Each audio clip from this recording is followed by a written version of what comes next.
Hi friends, ಹೇಗಿದ್ದೀರಾ? ನಾನು ನಿಮ್ಮ ಅನುಪಮ. ಇವತ್ತಿನ ವ್ಲಾಗನ್ನು ಶುರು ಮಾಡೋಣ. ಇವತ್ತಿನ ವ್ಲಾಗಲ್ಲಿ ಕೆಲವೊಂದು ಟಿಪ್ಸನ್ನು ಹೇಳ್ತಾ ಇದ್ದೇನೆ. ಒಮ್ಮೆ ಟ್ರೈ ಮಾಡಿ. ಅದೇ ರೀತಿ ನನ್ನ ಚಾನಲನ್ನು ಹೊಸದಾಗಿ ನೋಡ್ತಾ ಇರೋರು ಪ್ಲೀಸ್ ಸಬ್ಸ್ಕ್ರೈಬ್ ಮಾಡಿ. ಹಾಗಾದರೆ ಇನ್ಯಾಕೆ ತಡ, ವ್ಲಾಗನ್ನು ನೋಡ್ಕೊಂಬರೋಣ ಬನ್ನಿ. ನಾವೀಗ ಫಸ್ಟ್ ಟಿಪ್ಪನ್ನು ನೋಡ್ಕೊಂಬರೋಣ. ನೋಡಿ, ಪ್ಲಾಸ್ಟಿಕ್ ಬ್ಯಾಗ್ ಆಗಲಿ, ಬಟ್ಟೆ ಬ್ಯಾಗ್ ಆಗಲಿ, ಒಟ್ರ ಹಸಿ ನಾವು ಹಿಡ್ಕೊಂಡು ಹೋಗ್ತೇವೆ. ಅದನ್ನು ಚಿಕ್ಕದಾಗಿ ಹೇಗೆ ಫೋಲ್ಡ್ ಮಾಡೋದು ಅಂತ ತೋರಿಸ್ಕೊಡ್ತಿದ್ದೇನೆ. ಹೀಗೆ ಫೋಲ್ಡ್ ಮಾಡೋದ್ರಿಂದ ನೀವು ಇದನ್ನು ಬ್ಯಾಗಲ್ಲಿ ಕೂಡ ಹಾಕ್ಬೋದು. ನೋಡಿ, ಎರಡು ಸೈಡನ್ನು ಕೂಡ ನಾನು ಯಾವ ರೀತಿ ಫೋಲ್ಡ್ ಮಾಡಿದೆ ಅಂತ. ನಂತರ ಅದರ ಮುಕ್ಕಾಲು ಭಾಗವನ್ನು ನೀವು ಫೋಲ್ಡ್ ಮಾಡಿ. ಇನ್ನೊಂದು ಫೋಲ್ಡ್ ಮಾಡಿದ ನಂತರ ಅದರ ಕೈ ಇದೆ ನೋಡಿ, ಅದರ ಒಂದು ಕೈಯನ್ನು ಒಳಗಡೆ ಹಾಕಬೇಕು. ಹೀಗೆ ಮಾಡೋದ್ರಿಂದ ಚಿಕ್ಕದಾಗಿ ನೀವು ಕಿಸೆಯಲ್ಲಿ ಇಟ್ಕೊಂಡು ಹೋಗ್ಬೋದು, ಕೈಯಲ್ಲೂ ಕೂಡ ಹಿಡ್ಕೊಂಡು ಹೋಗ್ಬೋದು. ಇದನ್ನ ನೋಡಿ, ಕೈಯನ್ನೆಲ್ಲ ಒಳಗೆ ಹಾಕಿ ಆಗಿದೆ. ಈಗ ಫೋಲ್ಡ್ ಮಾಡಿದ್ದೇವೆ ನೋಡಿ, ಮುಕ್ಕಾಲು ಭಾಗ, ಅದರದ್ದು ಕಾಲು ಭಾಗವನ್ನ ಅದರ ಒಳಗಡೆ ಹಾಕಬೇಕು. ಯಾವ ತರ ಹಾಕುದು ನೋಡಿದ್ರಲ್ಲ ನೀವು. ಫುಲ್ ಒಳಗಡೆ ಹಾಕಿ.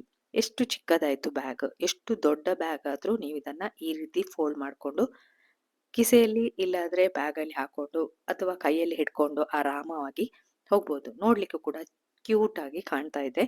ಇದನ್ನ ಒಮ್ಮೆ ಟ್ರೈ ಮಾಡಿ, ನಿಮ್ಗೆ ತುಂಬಾ ಯೂಸ್ಫುಲ್ ಅಂತ ಅನ್ಸ್ಬೋದು. ನೋಡಿ, ಎಷ್ಟು ಚೆನ್ನಾಗಿ ಕಾಣ್ತಾ ಇದೆ. ನೋಡ್ಲಿಕ್ಕೂ ಕೂಡ ಚಿಕ್ಕ ಬ್ಯಾಗ್ ಆಗೆ ಕಾಣ್ತಾ ಇದೆ. ಎಷ್ಟು ದೊಡ್ಡ ಬ್ಯಾಗ್ ಅನ್ನು ನೀವು ಈ ರೀತಿ ಫೋಲ್ಡ್ ಮಾಡ್ಕೋಬಹುದು. ಹಾಗಾದ್ರೆ ಈಗ ನೆಕ್ಸ್ಟ್ ಟಿಪ್ ಅನ್ನ ನೋಡ್ಕೊಂಬರೋಣ ಬನ್ನಿ. ಮಧ್ಯಾಹ್ನ ಕೆಲವೊಮ್ಮೆ ಗಟ್ಟಿ ಮೊಸರು ಬೇಕನ್ಸ್ತದೆ. ಅದಕ್ಕೆ ಏನ್ ಮಾಡ್ಬೇಕಂದ್ರೆ, ನೋಡಿ, ಉಗುರು ಬೆಚ್ಚಗಿನ ಹಾಲು ತಗೊಳ್ಳಿ. ಅದಕ್ಕೆ ಒಂದೆರಡು ಸ್ಪೂನ್ ಅಷ್ಟು ಹಳೆ ಮೊಸರನ್ನ ಹಾಕಿಡಿ. ಇದನ್ನ ನೀವು ರಾತ್ರಿ ಹಾಕಿದ್ರೆ ಬೆಳಗ್ಗೆ ಆಗುವಾಗ ನಿಮಗೆ ಗಟ್ಟಿ ಮೊಸರು ಸಿಗ್ತದೆ. ನೋಡಿ, ಅದನ್ನೆಲ್ಲ ಮಿಕ್ಸ್ ಮಾಡ್ಕೊಳ್ಳಿ. ಒಮ್ಮೆ ಮಿಕ್ಸ್ ಮಾಡಿ ಅದಕ್ಕೆ ಮುಚ್ಚಳವನ್ನ ಮುಚ್ಕೊಳ್ಬೇಕು. ಸ್ಟೀಲ್ ಪಾತ್ರೆಯಲ್ಲಿ ಕೂಡ ಆಗ್ತದೆ, ಇದನ್ನ ಮಾಡ್ಕೊಳ್ಬೋದು. ಮುಚ್ಚಿ ಆದ ನಂತರ ಇದನ್ನೀಗ ಒಂದು ಕುಕ್ಕರಲ್ಲಿ ಅಥವಾ ನೀವು ಬಾಣಲೆಯಲ್ಲಿ ಇಡಬೇಕು. ಬಾಣಲೆಯನ್ನ ಸ್ವಲ್ಪ ಬಿಸಿ ಮಾಡ್ಕೊಳ್ಳಿ.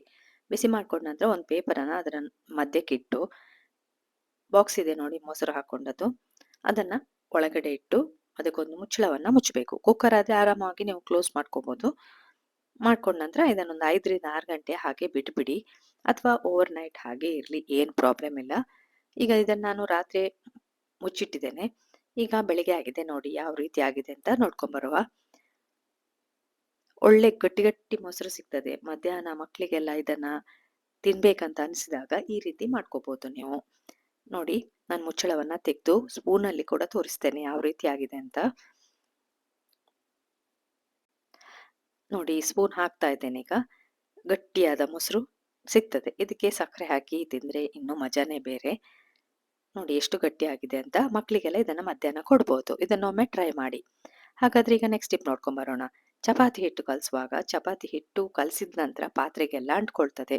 ಅದಕ್ಕೊಂದು ಟಿಪ್ಸ್ ನೋಡಿ. ಒಂಚೂರು ಉಪ್ಪು, ಹೇಗೂ ನೀವು ಚಪಾತಿ ಮಾಡ್ಕೊಳ್ಳುವಾಗ ಉಪ್ಪು ಹಾಕೊಳ್ತೀರಿ, ಅದರ ಬದಲು ಪಾತ್ರೆಗೆ ಸ್ವಲ್ಪ ಉಪ್ಪನ್ನ ಉದುರಿಸಿ, ಉದುರಿಸಿದ ನಂತರ ಸ್ವಲ್ಪ ನೀರನ್ನ ಹಾಕಬೇಕು.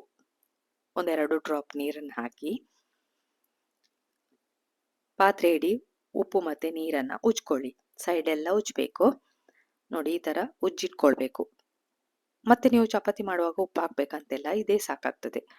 ಈಗ ಇದಕ್ಕೆ ಎಷ್ಟು ಗೋಧಿ ಹಿಟ್ಟು ಬೇಕು ಅಷ್ಟು ಹಾಕಿ, ನೀವು ಅಂದ್ರೆ ನಿಮ್ಗೆ ಎಷ್ಟು ಚಪಾತಿ ಬೇಕು ಮಾಡ್ತೀರಿ ಮಾಡ್ಕೋಬಹುದು. ಇಲ್ಲಿ ನಾನು ಸ್ವಲ್ಪ ಗೋಧಿ ಹಿಟ್ಟು ಹಾಕಿ ಚಪಾತಿ ಮಾಡಿ ತೋರಿಸ್ತೇನೆ. ನೋಡಿ ಯಾವ ರೀತಿ ಆಗ್ತದೆ ಅಂತ. ನೋಡಿ, ನಾರ್ಮಲ್ ಆಗಿ ನೀವು ಯಾವ ರೀತಿ ಚಪಾತಿ ಮಾಡ್ತೀರಾ ಅದೇ ತರ ಮಾಡ್ಕೊಳ್ಳಿ. ನೀರೆಲ್ಲ ಹಾಕಿ ಕಲಸಿ ಹೇಗಾದ್ರೂ ಮಾಡ್ಕೋಬಹುದು. ನಂತರ ನೋಡಿ, ಎಲ್ಲ ಕಲಸಿ ಆದ ನಂತರ ಪಾತ್ರೆಗೆ ಒಂಚೂರು ಕೂಡ ಅಂಟ್ಲಿಲ್ಲ. ಇದು ಬಿಗಿನರ್ಸ್ಗೆಲ್ಲ ತುಂಬಾ ಯೂಸ್ ಆಗ್ತದೆ. ಅಂದ್ರೆ ಫಸ್ಟ್ ಟೈಮ್ ಎಲ್ಲ ಚಪಾತಿ ಮಾಡೋದಾದ್ರೆ ಇಡೀ ಚಪಾತಿ ಪಾತ್ರೆ, ಇಡೀ ಚಪಾತಿ ಹಿಟ್ಟು ಅಂಟಿರ್ತದೆ. ಅದಕ್ಕೆ ಈ ತರ ಮಾಡ್ಕೋಬಹುದು. ಈಗ ನೆಕ್ಸ್ಟ್ ಸ್ಟೆಪ್ ನೋಡ್ಕೊಂಡ್ ಬರೋಣ ಬನ್ನಿ. ಏನು ಕಸ ಎಲ್ಲ ಹಾಕೊಂಡಿದ್ದೇನೆ ಅಂತ ಅನ್ಸ್ಕೋಬೇಡಿ. ಇದು ಬಿಸಾಡುವಂತಹ ಟೀ ಪೌಡರ್, ಬಾಳೆಹಣ್ಣಿನ ಸಿಪ್ಪೆ, ಅದೇ ರೀತಿ ನೋಡಿ ಮೊಟ್ಟೆಯ ಓಡು, ಈರುಳ್ಳಿ ಸಿಪ್ಪೆ, ಈ 4 ತೆಗೆದುಕೊಳ್ಳಿ. ಮೊಟ್ಟೆಯನ್ನ ಯಾರು ತಿನ್ನುವುದಿಲ್ಲ ನೋಡಿ, ಅವರು ಒಂದು ತುಂಡು ಚಾಕ್ ಪೀಸ್ ಅನ್ನ ಇದಕ್ಕೆ ಹಾಕ್ಬಹುದು. ಇಲ್ಲಿ ನಾನು ಮೊಟ್ಟೆ ಓಡನ್ನೇ ಹಾಕೊಂಡಿದ್ದೇನೆ. ನೋಡಿ, ಇಲ್ಲಿ ಎಲ್ಲವನ್ನ ಒಣಗಿಸ್ಕೊಳ್ಬೇಕು. ಬಾಳೆಹಣ್ಣಿನ ಸಿಪ್ಪೆ ಅಂತೂ ತುಂಬಾ ಬೇಕೇ ಬೇಕು ಇಲ್ಲಿ. ಅಂದ್ರೆ ತುಂಬಾ ಬೇಕಂತಲ್ಲ, ಬೇಕು. ಇದು ಹಳೆಯ ಮಿಕ್ಸಿ ಜಾರ್. ಇದಕ್ಕೆ ಎಲ್ಲವನ್ನ ಹಾಕಿ ನಾನೀಗ ಪುಡಿ ಮಾಡ್ಕೊಳ್ತೇನೆ. ಇದನ್ನ ನೀವು ಒಂದ್ ಎರಡೆರಡು ಸ್ಪೂನು ನಿಮ್ಮ ಗಿಡಗಳಿಗೆ ಹಾಕಿದ್ರೆ ಎಷ್ಟು ಚೆನ್ನಾಗಿ ಹೂ ಬಿಡ್ತದೆ ಅಂತ ಹೇಳಿದ್ರೆ ನಿಮ್ಗೆ ಗೊತ್ತಾಗ್ತದೆ. ಒಮ್ಮೆ ಇದನ್ನ ಟ್ರೈ ಮಾಡಿ ನೋಡಿ. ಇದು ಗಾರ್ಡನ್ ಪ್ರಿಯರ್ ಯಾರಿರ್ತಾರೆ ನೋಡಿ, ಅವ್ರಿಗೆ ಬೇಕಾದಂತಹ ಟಿಪ್ಸ್. ನೋಡಿ, ನಾನು ಪುಡಿ ಮಾಡಿ ತಂದ್ಕೊಂಡಿದ್ದೇನೆ. ಈ ತರ ಸಾಕು ಪುಡಿ ಮಾಡಿದ್ರೆ ಇದನ್ನೊಂದೀಗ ಪ್ಲೇಟಲ್ಲಿ ಹಾಕ್ತಾ ಇದ್ದೇನೆ. ಇಷ್ಟು ಪುಡಿ ಮಾಡ್ಕೊಂಡ್ರೆ ಸಾಕು. ಇದನ್ನ ನೀವು ಒಂದು ಪ್ಲಾಸ್ಟಿಕ್ ಡಬ್ಬದಲ್ಲಿ ಹಾಕಿಟ್ರೆ ಒಂದು 2 ಸ್ಪೂನ್ ನಿಮ್ಮೆಲ್ಲ ಗಿಡಗಳಿಗೆ, ಹೂವಿನ ಗಿಡಗಳಿಗೆ ಹಾಕೋಬಹುದು. ಚೆನ್ನಾಗಿ ಹೂ ಬಿಡ್ತದೆ. ಯಾವುದೇ ಅಂಗಡಿಯಿಂದ ಕೆಮಿಕಲ್ ತಂದು ಹಾಕುವ ಬದಲು ಈ ರೀತಿ ಮಾಡ್ಕೊಳ್ಳಿ. ನಾನು ಈಗ ನೋಡಿ 2ನೇ ಸಾರಿ ಕೂಡ ಮಿಕ್ಸಿ ಜಾರಲ್ಲಿ ರುಬ್ಕೊಂಡು ಹಾಕ್ತಾ ಇದ್ದೇನೆ. ಹೆಚ್ಚು ಪುಡಿ ಆಗ್ಬೇಕಂತ ಕೂಡ ಇಲ್ಲ. ನನ್ನ ಗಾರ್ಡನ್ ನಲ್ಲಿ ಯಾವ ರೀತಿ ಹೂ ಬಿಟ್ಟಿದೆ ಅಂತ ಕೂಡ ನಿಮ್ಗೆ ತೋರಿಸ್ತೇನೆ ನೋಡಿ. ಎಷ್ಟು ಚೆನ್ನಾಗಿ ಹೂ ಬಿಟ್ಟಿದೆ ಅಲ್ಲ. ಹಾಗಾದ್ರೆ ಒಮ್ಮೆ ಟ್ರೈ ಮಾಡಿ ನೋಡಿ ಇದನ್ನ. ನಿಮ್ಗೆ ಖಂಡಿತವಾಗ್ಲೂ ಈ ಟಿಪ್ಸ್ ಇಷ್ಟ ಆಗ್ತದೆ. ಹಾಗಾದ್ರೆ ಈಗ ನೆಕ್ಸ್ಟ್ ಟಿಪ್ ನೋಡ್ಕೊಂಡ್ ಬರೋಣ ಬನ್ನಿ. ನೀವು ಬ್ಯಾಗಲ್ಲಿ ಕೆಲವೊಮ್ಮೆ ನೀರನ್ನ ತಕೊಂಡು ಹೋಗ್ಬೇಕು. ಅಂದ್ರೆ ಬಾಟಲ್ ಅನ್ನ ಕೊಂಡೋಗ್ಬೇಕು. ಬಾಟ್ಲು ಇಟ್ರೆ ಆಚೆ ಈಚೆ ಉದುರುತ್ತದೆ. ಅಂದ್ರೆ ಆಚೆ ಈಚೆ ಜಾರ್ಕೊಳ್ತದೆ ನೋಡಿ. ಅದಕ್ಕೊಂದು ಟಿಪ್ಸ್. ಈ ಟಿಪ್ಸ್ ಅನ್ನ ಹಿಂದೆ ಕೂಡ ತಿಳಿಸಿದ್ದೇನೆ. ಈಗ ಕೂಡ ನಿಮ್ಗೆ ಹೇಳ್ತಾ ಇದ್ದೇನೆ. ತುಂಬಾ ಒಳ್ಳೆ ಟಿಪ್ಸ್ ಇದು. ನೋಡಿ ನಾನೀಗ ಅದಕ್ಕೆ ಏನ್ ಮಾಡ್ತೇನೆ ಅಂತ ಹೇಳಿದ್ರೆ, ಒಂದು ರಬ್ಬರ್ ಬ್ಯಾಂಡ್ ಅನ್ನ ತಗೊಂಡಿದ್ದೇನೆ. ಹಾಗೆ ಒಂದು ಪಿನ್ ಕೂಡ ಬೇಕಾಗ್ತದೆ. ಒಂದು ದಪ್ಪಗಿರುವಂತ ರಬ್ಬರ್ ಬ್ಯಾಂಡ್ ತಗೊಳ್ಳಿ. ಒಂದು ಪಿನ್ ಅದಕ್ಕೆ ಹಾಕೊಳ್ಳಿ. ರಬ್ಬರ್ ಬ್ಯಾಂಡಿಗೆ ಪಿನ್ ಅನ್ನ ಹಾಕಿ ಬ್ಯಾಗಿಗೆ